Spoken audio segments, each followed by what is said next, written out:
Mario!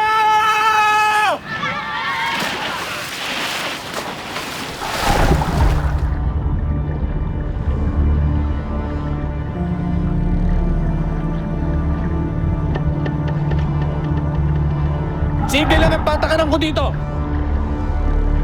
Yung tatamad-tamad.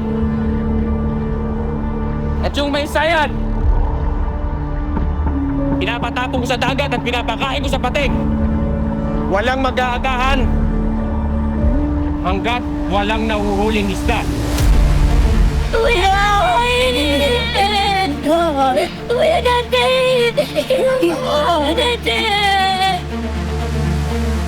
May unawaan na kami ng dagat.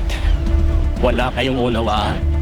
Dahil kahit nung binata ka ba, kailanman hindi mo pinakinggan ang dagat. Kuha ka lamang ng kuha ng isda dito. Tusan lang talaga ang tingin mo sa amin. Wala kang pakialam.